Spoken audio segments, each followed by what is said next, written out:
নমস্কার, শুভ সন্ধ্যা। আজকের আমার নিবেদন কবিতা পাঠ। রবীন্দ্রনাথের প্রথম গদ্য কবিতা লেখার প্রয়াস দীপিকা। তার মনে প্রথমে ভয় ছিল তখনকার পাঠক সমাজ কেমনভাবে গ্রহণ করবে। পরে যখন পাঠক সমাজ খুব ভালোভাবে তার গদ্য কবিতা শুনতে উৎসুক হয়, তখন তিনি গদ্য কবিতায় আবার পুনশ্চ নামকরণ করে আরেকটি কাব্যগ্রন্থ লেখেন। এটি একটি রূপকথার আদলে লেখা।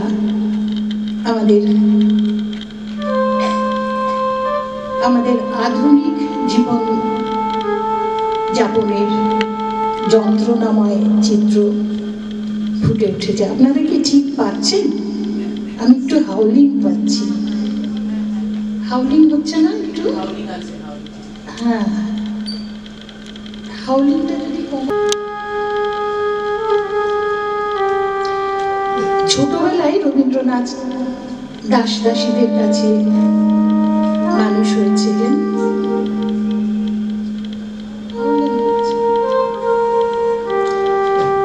শঙ্করী, দাসী, পেয়ারি তাদের কাছে রূপকথার অনেক গল্প শুনতেন। সেই গল্পর ছোট ছোট যে ইমেজ, তার থেকে আনন্দের ঋণ স্বীকার করে তার হাতে গড়ে উঠেছিল অনেক রূপকল্প। এই আমি এখন যেটি পাঠ করব, সুরানির স্বাদ। আমরা সাধারণত দেখি যে রূপকথার একটা আনন্দদায়ক আনন্দঘন পরিবেশ দিয়ে শেষ হয়, কিন্তু এখানে আমরা দেখব একটা বাস্তব জগতের বড় জমি তৈরি করেছেন রবীন্দ্রনাথ। আমি শুরু করছি সুরানির স্বাদ। সুরানির বুঝি মরণকাল এলো, তার প্রাণ হাঁপিয়ে উঠেছে, তার কিছুই ভালো লাগছে না। বদ্যি বড়ি নিয়ে এলো, মধু দিয়ে মেরে বললে খাও। সে ঠেলে ফেলে দিলে। রাজার কানে খবর গেল। রাজা তাড়াতাড়ি সভা ছেড়ে এলো। পাশে বসে জিজ্ঞাসা করলে, তোমার কি হয়েছে, কি চাই? সে গুমড়ে উঠে বললে, তোমরা সবাই যাও, একবার আমার সাঙ্গাতনিকে ডেকে দাও। সাঙ্গাতনি এলো। রানী তার হাত ধরে বললে, সই, বসো, কথা আছে। সাঙ্গাতনি বললে, প্রকাশ করে বলো। সুরানী বললে, আমার 7 মহলা বাড়ির এক ধারে 3টে মহল ছিল দুয়োরানীর। তারপরে হলো 2টো, তারপরে হলো 1টা। তারপরে রাজবাড়ি থেকে সে বের হয়ে গেল। তারপরে দুয়োরানীর কথা আমার মনেই রইল না। তারপরে একদিন দোল যাত্রা, নাথ মন্দিরে যাচ্ছি ময়ূরপঙ্খী চড়ে। আগে লোক, পিছে লস্কর, ডাইনি বাজে বাঁশি, বাই বাজে মৃদঙ্গ। এমন সময় পথের পাশে নদীর ধারে ঘাটের উপরটিতে দেখি একখানি কুঁড়ে ঘর, চাঁপা গাছের ছায়ায়। বেড়া বেয়ে অপরাজিতার ফুল ফুটেছে। দূরের সামনে চালের গুঁড়ো দিয়ে শঙ্খচক্রের আলপনা। আমার ছত্রধারিণীকে শুধলেন, আহা, ঘরখানি কার? সে বললে, দুয়োরানীর। তারপরে ঘরে ফিরে এসে সন্ধ্যার সময় বসে আছি। ঘরে প্রদীপ জ্বালিনি, মুখে কথা নেই। রাজা এসে বললে, তোমার কি হয়েছে, কি চাই? আমি বললেন, এ ঘরে আমি থাকবো না। রাজা বললে, আমি তোমার কোঠা বাড়ি বানিয়ে দেবো গজদন্তের দেয়াল দিয়ে। শঙ্খের গুঁড়োয় মেঝেটি হবে দুধের ফেনার মতো সাদা। মুক্তোর ঝিনুক দিয়ে তার কিনারে এঁকে দেবো পদ্মের মালা। আমি বললেন, আমার বড় স্বাদ গিয়েছে। কুঁড়ে ঘর বানিয়ে থাকি তোমার বাহির বাগানের একটি ধারে। রাজা বললে, আচ্ছা বেশ, তার আর ভাবনা কি। কুঁড়ে ঘর বানিয়ে দিলে। সে ঘর যেন তুলে আনা বনফুল, যেমনি তৈরি হলো অমনি যেন মুশড়ে গেল। বাস করতে গেলে কেবল লজ্জা পেলে।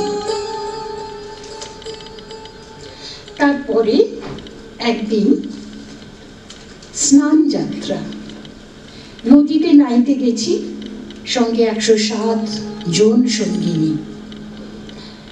পালকি নামিয়ে দিলে জলের মধ্যে স্নান হলো।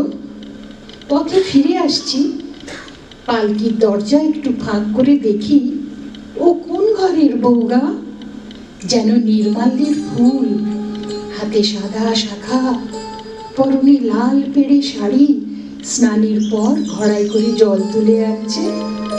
সকালের আলো তার ভিজে চুলে আর ভিজে খড়ার উপর ঝিকিয়ে উঠছে। ছত্রধারিণীকে শুধলেন, মেয়েটি কে, কোন দেব মন্দিরে তপস্যা করে? ছত্রধারিণী হেসে বললে, চিনতে পারলে না? ওই তো দুয়োরানী। তারপরে ঘরে ফিরে একলা বসে আছি, মুখে কথা নেই। রাজা এসে জিজ্ঞাসা করলে, তোমার কি হয়েছে, কি চাই? আমি বললেন, আমার বড় সাধ, রোজ সকালে নদীতে নিয়ে মাটির ঘড়ায় জল তুলে আনবো বকুলতলার রাস্তা দিয়ে।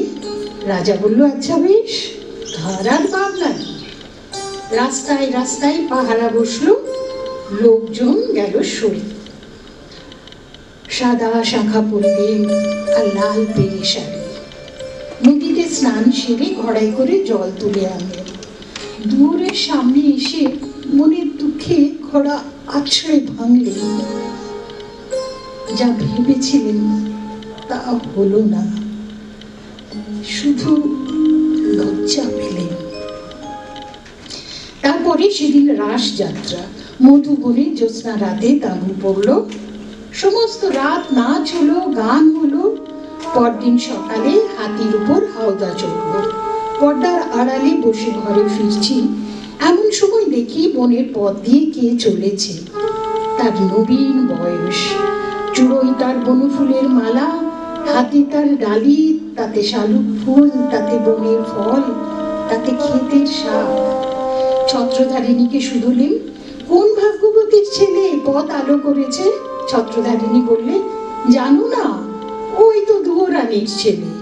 ওর মায়ের জন্য নিয়ে চলেছে শালুক ফুল, বনের ফল, ক্ষেতের শাক। তারপরে ঘরে ফিরে একলা বসে আছি, মুখে কথা নেই। রাজা এসে বলল, তোমার কি হয়েছে, কি চাই?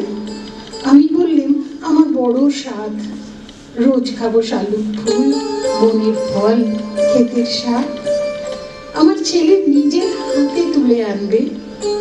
রাজা বলল, আচ্ছা বেশ, তার আর ভাবনা কি? সোনার পালঙ্কে বসে আছি, ছেলে ডালি নিয়ে এলো। তার সর্বাঙ্গে ঘাম, মুখে রাগ, ডালি পড়ে রইল। আমি কেবল লজ্জা পেলাম। তারপরে আমার কি হলো কি জানি, একলা ঘরে বসে থাকি, মুখে কথা নেই। রাজা রোজ এসে আমাকে শুধোয়, তোমার কি হয়েছে, কি চাই? সুরানী হয়েও কি চাই সে কথা লজ্জায় কাউকে বলতে পারিনি। তাই তোমাকে ডেকেছি সেনাকিনী, আমি দুয়োরানীর ওই দুঃখ চাই। আমার শেষ কথাটি বলি তোমার কানে, ওই দুয়োরানীর দুঃখই আমি চাই। সেনাকিনী গালে হাত দিয়ে বললে, কেন বলো তো? সুরানী বললে, ওর ওই বাঁশের বাঁশিতে সুর বাজলো, কিন্তু আমার সোনার বাঁশি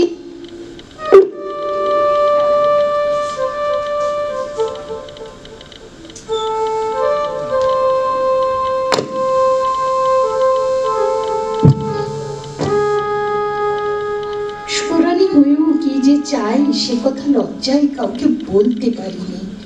তাই তোমাকে ডেকেছি সেনাকিনী, আমার শেষ কথাটি বলি তোমার কানে। ওই দুরানির দুঃখ আমি চাই। সাঙ্গাতনি গালে হাত দিয়ে বললে, কেন বলো তো? সুরানি বললে, ওর ওই বাঁশির বাঁশিতে সুর বাজলো, কিন্তু আমার সোনার বাঁশি কেবল বইয়ে বেড়ালেন, আঁকড়ে বেড়ালেন, বাজাতে পারলেন না।